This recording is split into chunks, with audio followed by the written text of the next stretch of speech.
Shanghai ke New York hanya 2 jam. Nama saya Ricky Suwarno, berdiri di atas pundak dua superpower Amerika Serikat China melihat masa depan Indonesia.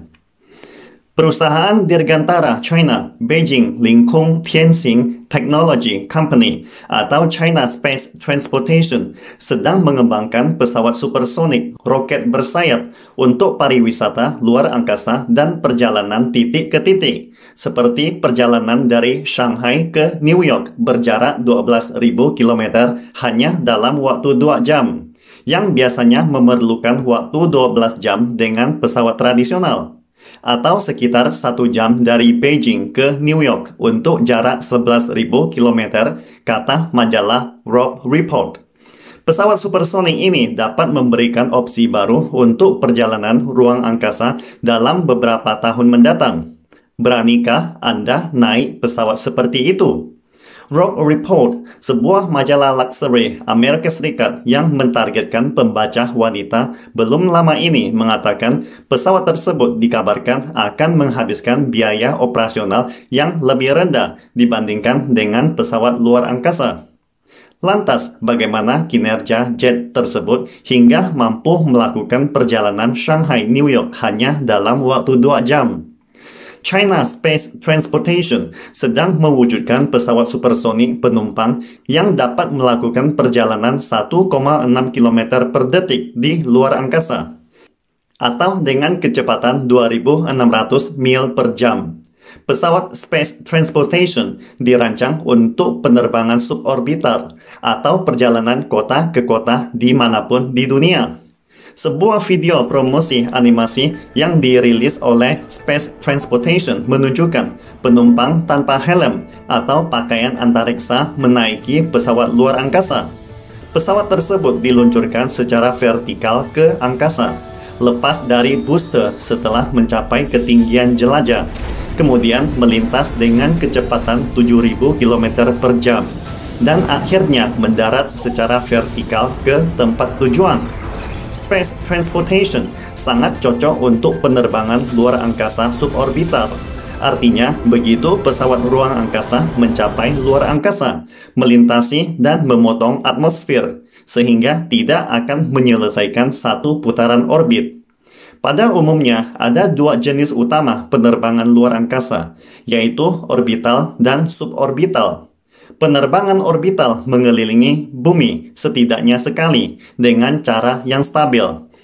Namun, untuk mencapai penerbangan ini, Anda harus terbang super cepat.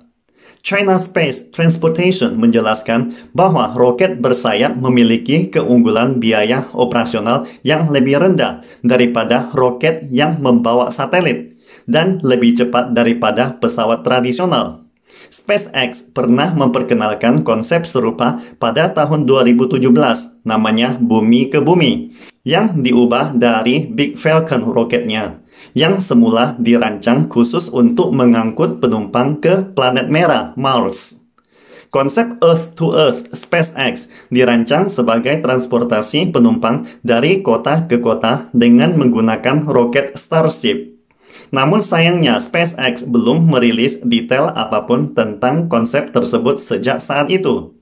Space Transportation berencana untuk melakukan uji coba darat pada tahun 2023 sebelum melakukan uji terbang pertamanya di tahun 2024. Jika pengembangan berjalan mulus, Space Transportation akan mengadakan uji terbang berawak suborbital pada tahun 2025.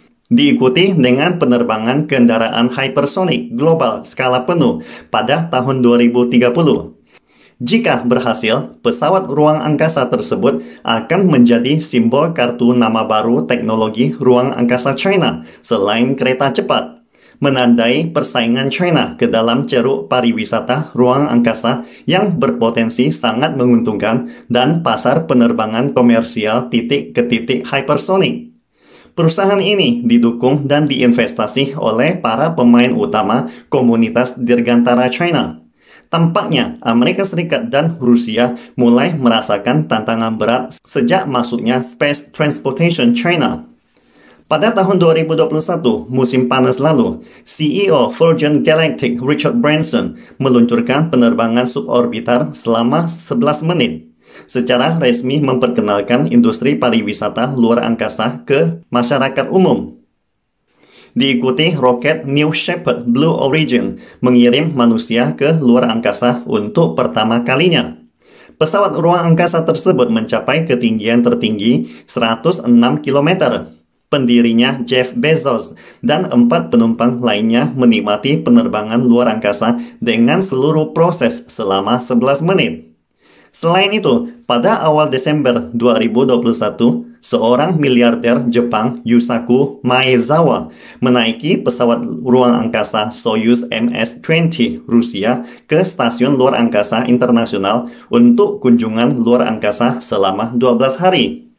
Mungkin karena belum memuaskan, beliau juga berencana untuk mengikuti perjalanan keliling bulan selama 6 hari, menaiki SpaceX Starship pada tahun 2023.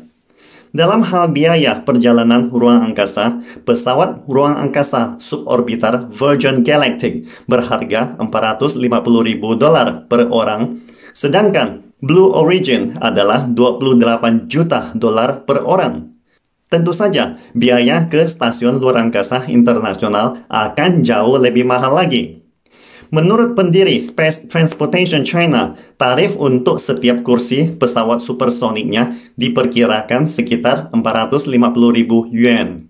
Dibandingkan dengan harga tiket perusahaan luar angkasa Amerika Serikat, tampaknya harga Space Transportation China jauh lebih menyentuh hati saya. Berdasarkan statistik Space Transportation, pada bulan Agustus tahun lalu, mereka telah mendapatkan fundraising sebesar $46,3 juta untuk pesawat luar angkasa supersoniknya. Mereka juga mengumumkan baru-baru ini melakukan penerbangan uji coba yang sangat sukses pada roket Tianxing-1 dan Tianxing-2. Pada saat bersamaan, menurut analisis terbaru dari Emergent Research, sebuah perusahaan penelitian dan konsultan sindikasi yang berfokus pada industri baru di masa depan, asal Kanada ini mengatakan, pasar transportasi suborbital global dan pariwisata ruang angkasa diperkirakan akan berkembang pada tingkat pertumbuhan tahunan gabungan sebesar 16,8%. Dengan ukuran pasar meningkat dari $423,7 juta pada tahun 2020 menjadi $1,44 miliar pada tahun 2028. Akan tetapi, tidak peduli seberapa menariknya selera wisata luar angkasa, harga tiketnya masih tetap akan sangat tinggi. Masih akan memakan banyak waktu supaya biaya bisa turun secara signifikan untuk mencapai basis penumpang yang lebih besar daripada para penumpang miliarder, kata John Smith, Kepala Praktek Industri Kedirgantaraan dan Pertahanan Global di perusahaan konsultan Accenture. Justru inilah salah satu keunggulan terbesar China. China jelas sangat pandai mengidentifikasi peluang pasar baru, menciptakan dan bereaksi dalam skala besar untuk menurunkan harga bagi konsumen di seluruh dunia. Itulah sebabnya Amerika Serikat maupun negara barat lainnya selalu merasa tidak berdaya ketika bersaing dengan China.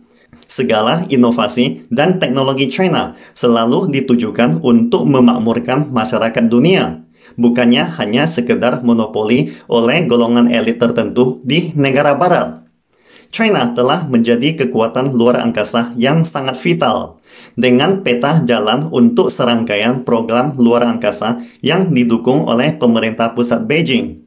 Dalam buku putih 2021 China's Aerospace yang merangkum pencapaian China dalam ilmu luar angkasa, teknologi luar angkasa, dan aplikasi luar angkasa dalam 5 tahun terakhir, dan berfokus pada visi pembangunan untuk 5 tahun ke depan, menguraikan rencana China untuk memperkuat pencapaian ekonomi luar angkasanya. Mengingat potensi wisata luar angkasa yang sangat besar dan menguntungkan, Beijing telah meningkatkan investasi secara besar-besaran dengan segala fasilitas untuk mendukung dan memajukan rencana terkait. Sebuah pesawat hypersonic komersial akan segera terlahirkan, kata John Smith.